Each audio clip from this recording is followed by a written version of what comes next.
Morning students, हम करने जा रहे हैं 9th का मैथ और आज हमारी पहली एक्सरसाइज है 1.1।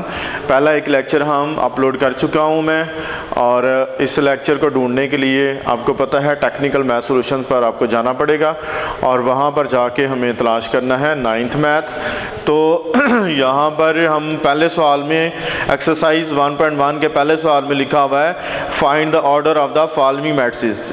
मैट्रिसेस जो है वो मैट्रिक्स की जमा होती है, हमने इसके आर्डर निकालने हैं जितने भी हमें मैट्रिसेस दिए हुए हैं, और ये ए से लेकर एच तक हैं, और ये बनते हैं 3 और 3 6 और 2 8 जो हैं वो हमारे पास इसके जूज हैं, यानी 8 मैट्रिसेस हैं जिनका हमने फाइंड करना है ऑर्डर। तो ऑर्डर फाइंड करने के लिए क्या करना है, आपने नंबर ऑफ रोज मल्टीप्लाई लिखना है नंबर ऑफ कॉलम्स। ठीक है, number of rose multiply number of columns होंगे। ठीक है जी।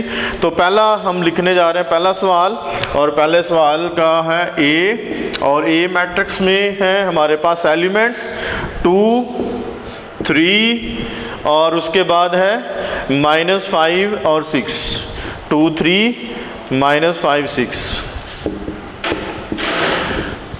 ये हमारे पास मैट्रिक्स दिया हुआ है, इसका हमने ऑर्डर फाइंड करना है। तो order of matrix A is equal to क्या होगा, क्या करना है, सबसे पहले हमने लिखना है m मल्टीप्लाई n। ठीक है, क्या करना है, m मल्टीप्लाई n। m का मतलब है नंबर ऑफ रोज और n का मतलब है नंबर ऑफ कॉलम्स। ठीक है, इन दोनों का मतलब मल्टीप्लिकेशन नहीं है, इन दोनों का हमने मल्टीप्लाई नहीं करना है। m मल्टीप्लाई n का मतलब है number of rose multiply number of columns. तो यहाँ पे नंबर ऑफ रोज कितनी है, ये हमारी पहली रो है और ये हमारी दूसरी रो है। ठीक है, तो इसका मतलब है इसमें कितनी रोज हैं, 2 रोज हैं, और इसमें नंबर ऑफ कॉलम्स कितने, ये हमारा पहला कॉलम है और ये हमारा दूसरा कॉलम है। तो इसका मतलब है 2 रोज हैं और 2 कॉलम है। तो इसका ऑर्डर क्या बन गया, order of matrix A is equal to 2 multiply 2, क्या होगा, 2 मल्टीप्लाई 2 होगा। इसके बाद हमारे पास दूसरा मैट्रिक्स है बी, और जिसके एलिमेंट्स हैं हमारे पास 2 0 3 5, और इसके हैं एलिमेंट्स 2 0 3 एंड 5, और इसका आपने ऑर्डर लिखना है ऑर्डर ऑफ मैट्रिक्स बी, और इसका ऑर्डर क्या बनेगा, जैसे मैंने ऊपर लिखा है m मल्टीप्लाई n है, और इसकी भी 2 रोज हैं और 2 कॉलम्स हैं। तो क्या लिखेंगे, 2 मल्टीप्लाई 2। ठीक है, इसके बाद हमारे पास नेक्स्ट वन हमारे पास मैट्रिक्स है, अगला मैट्रिक्स हमारे पास C है, और C मैट्रिक्स के एलिमेंट्स हैं हमारे पास 2 और 4। ठीक है, यहाँ पे है 2 लिखा और यहाँ पे लिखा है 4, यानी इसमें नंबर ऑफ रोज कितनी बन गई, 1, और नंबर ऑफ कॉलम कितने बन गए, 2। तो यहाँ पे लिखेंगे order of matrix C is equal to होगा m मल्टीप्लाई n लिखेंगे, पहले हम फार्मूला लिखेंगे।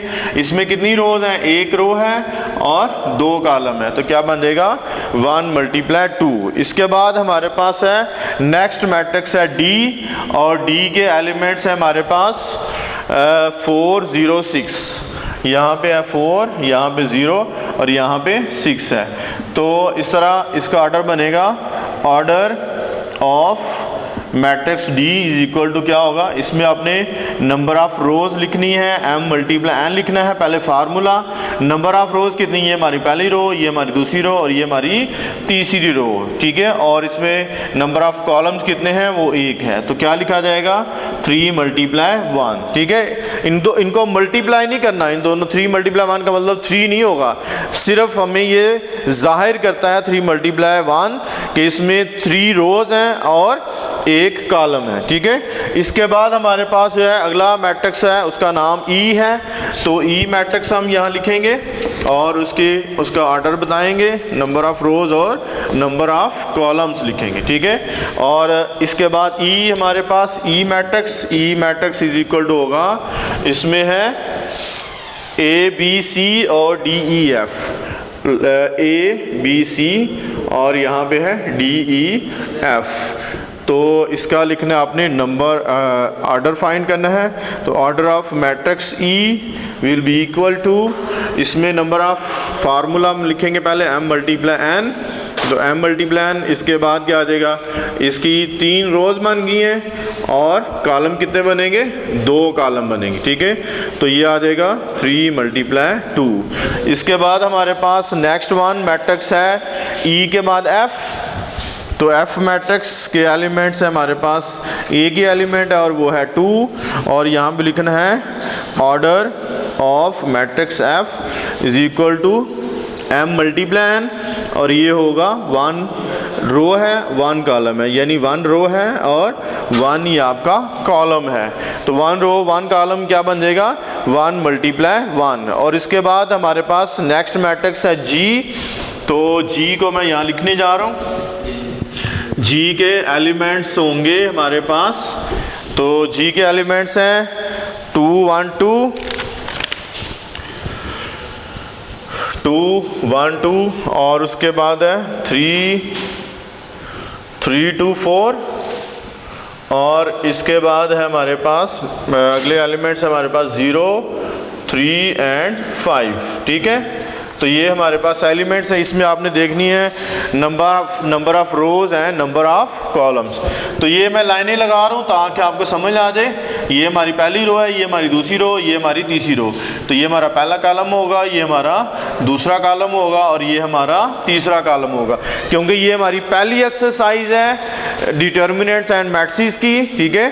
तो इस पहली एक्सरसाइज में ये हमें आपको स्टूडेंट्स ये कंसेप्ट बहुत ज़रूरी है कि ऑर्डर ऑफ मैट्रिक्स कैसे फाइंड करना है, ठीक है।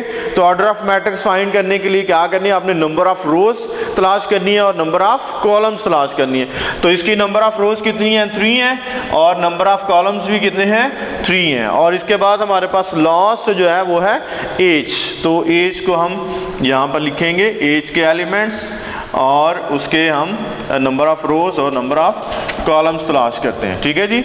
नंबर ऑफ रोज और नंबर ऑफ कॉलम्स तलाश करेंगे। एज में हमारे पास है एलिमेंट्स एज, और ये हमारा मैट्रिक्स है 2 1 है, और उसके बाद है 3 0, कॉलम वाइज में इसको लिख रहा हूँ, ये है 4 और 6। अब इसमें नंबर ऑफ रोज, सबसे पहले नंबर ऑफ रोज आपने देखनी है। नंबर ऑफ रो, ये हमारी पहली रो और ये हमारी दूसरी रो, तो इसका मतलब है m की वैल्यू हमारे पास 2 आ गई, ठीक है। उसके बाद आप नंबर ऑफ कॉलम देखने हैं। नंबर ऑफ कॉलम्स इसके कितने बन गए, पहला कॉलम, दूसरा कॉलम और ये तीसरा कॉलम, तो मल्टीप्लाई क्या लिख देंगे, 3, ठीक है। तो इस तरह ये हमारे पास जो है वो एज का ऑर्डर निकला है, ठीक है। तो एज का ऑर्डर निकला है 2 मल्टीप्लाई 3, ठीक है। इसके बाद है क्वेश्चन नंबर 2, और क्वेश्चन नंबर 2 में क्या लिखा है, फाइंड द इक्वल मैट्रिसेस। तो अब इसके बाद हम करेंगे क्वेश्चन नंबर 2, और ये बेसिक हमारे पास पहली एक्सरसाइज है। पहली एक्सरसाइज में ऑर्डर आपको, मुझे उम्मीद है स्टूडेंट समझ आ चुकी होगी। तो ऑर्डर हमने कैसे फाइंड करना है, किसी भी मैट्रिक्स का ऑर्डर कैसे तलाश करना है। तो ऑर्डर तलाश हम करते हैं number of rose multiply number of column. जब भी किसी भी मैट्रिक्स का ऑर्डर लिखना है तो क्या लिखेंगे, number of rose multiply by number of columns, ठीक है। तो यहाँ पे क्वेश्चन नंबर 3 में क्वेश्चन नंबर 2 है। क्वेश्चन नंबर 2, और क्वेश्चन नंबर 2 में लिखा है which of the following matrices are equal, which of the following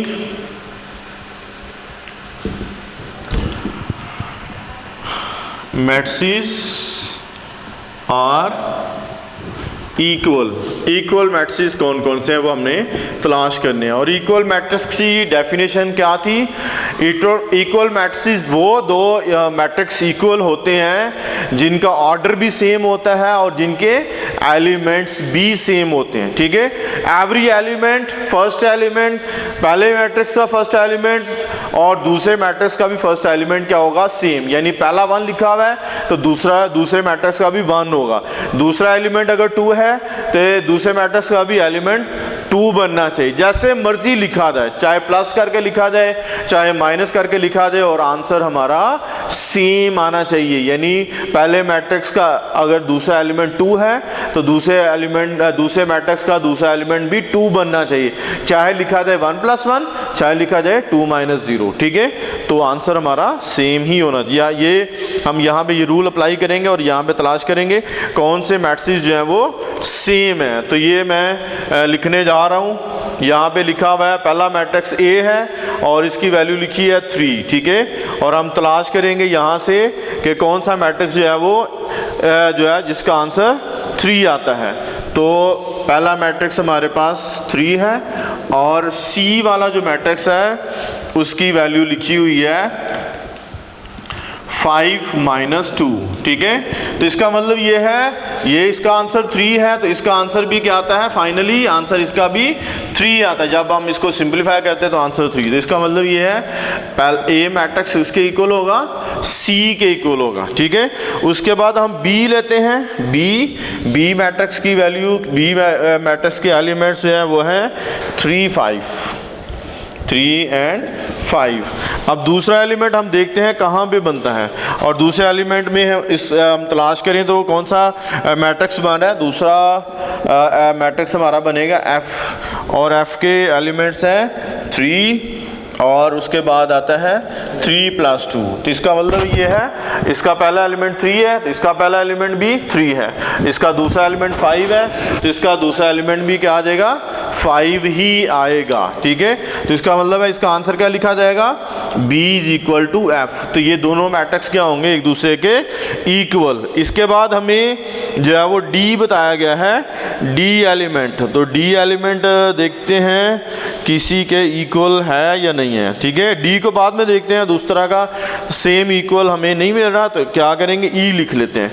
तो E हमारे पास है E मैट्रिक्स, नीचे मैं इसी चलें यहाँ भी नीचे लिख लेता हूँ। E मैट्रिक्स हमारे पास है 4 6 और 0 2। और इस तरह का दूसरा मैट्रिक्स हमारे पास है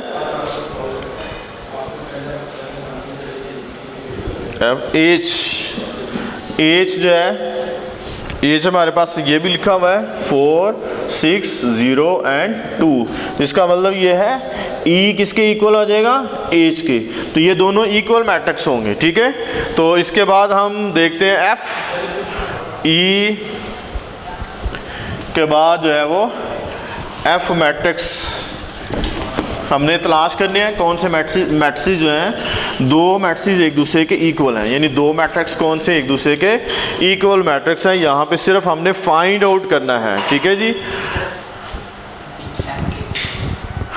B किसके इक्वल है, F के इक्वल है।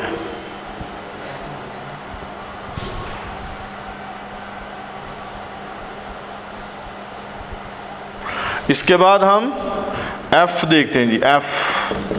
F के हमारे पास, F के एलिमेंट्स हमारे पास 2 और 6। इसका ऑर्डर बनता है 2 × 1। इस तरह का सेम कोई तलाश करेंगे और वो कौन सा है, F के बाद G है। G में हमारे पास एलिमेंट्स हैं 3 - 1 और लिखा हुआ है 3 + 3। और इस तरह अब इसका आंसर क्या है, 2। इसका भी आंसर 2 आता है। इसका आंसर ये एलिमेंट 6 है, इसका भी 6 है।